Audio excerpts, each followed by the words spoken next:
امجد صاحب، رفیق مغل صاحب، قابل عزت ملک افتخار صاحب، حافظ صاحب، خصوصاً اظہر چیمہ صاحب، میرے تمام تاجر بھائیوں نوجوانوں، السلام علیکم۔ وعلیکم السلام۔ سب تو پہلے میں اپنے تمام تاجر بھائیاں دا، مرکزی انجمن تاجراں دا شکر گزار ہاں کہ جنہ میری درخواست تے، میری ریکویسٹ تے میرے گھر تشریف لے اور مینو عزت بخشی اور میرا مان بدایا،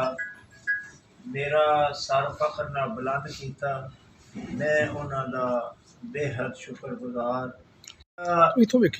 خاص کر کے میں عرض کرنا چاہنا کہ جڑا ایک ساڈا سفر 2013 دے وچ شروع ہویا سی تاجر برادری نال، وہ اللہ دے فضل نال دن بدن مضبوط ہوندا اج 9 سال ہو گئے نے، وہ مضبوطی دی شکل اللہ دے فضل نال اختیار کرتا رہا۔ انہاں دا تاجر برادری دا حسن سلوک سی، انہاں دی مہربانی سی کہ میں نہیں اج تک سنیا کہ کدی بھی میرے شہر دے تاجر جڑے نے وہ کسے واسطے ڈھول مار کے ایک ایک دکان تے جا کے ایک ایک مارکیٹ جا کے ووٹ منگتے رہے اور میرے واسطے دن رات ایک کیتی رکھی۔ اور گرمی جس طرح شیخ صاحب نے کہا واقعی کہ اس گرمی دے دنوں دے وچ یہ میرے تاجر بھائی گھر گھر جاندے رہے اور اللہ دے فضل نہ، اللہ تعالیٰ دی کرم نوازی نہ اگر شوکت پٹی کامیاب ہویا سی تے او میرے تاجر بھائیاں دی معروم ملت سی اور اللہ دے فضل نہ انہاں دی کاوش دی وجہ تو اللہ نے کامیابی دیتی سی۔ میں اج تک شیخ صاحب نے کہا کہ میرا خیال نہ میرے جننے تاجر بھائی بیٹھے نے کسے بھی جدوں کہا کہ جی میں تاجر ہوں تو میرا اے کام ہے، میرے کو یا میرے خاندان کو ان دے سامنے نہ دی، چاہے مشکل سی چاہے آسان سی، کیونکہ میرے تاجر بھائی سانو غلط کام آندے ہی نہیں۔ میرے سب تو وڈی یہ خوشی جے کہ انہاں خاص کر کے جڑا 9 سال دا دور سی،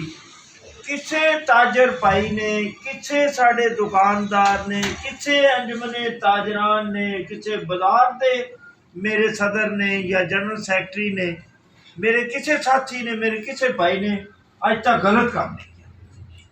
جائز کام میں سمجھنا کہ انہوں دا حق بنتا ساڑے، اور جنہ تاجران دا حق بنتا انہوں شاید ہوری کسے دا نہیں شاید بنتا۔ اس واسطے محبت دے رشتے، اے پیار بھرے رشتے جڑے اے میں دعا کرنا کہ اللہ تعالیٰ ہمیشہ ہمیشہ واسطے ساڈے قائم رکھے۔ آج تو کچھ سال پہلے ہمیشہ تمہیں پتہ ہے کہ جی منڈیاں چ فیصلے ہوتے سن، دانا منڈیاں، اساں اللہ دی مہربانی نال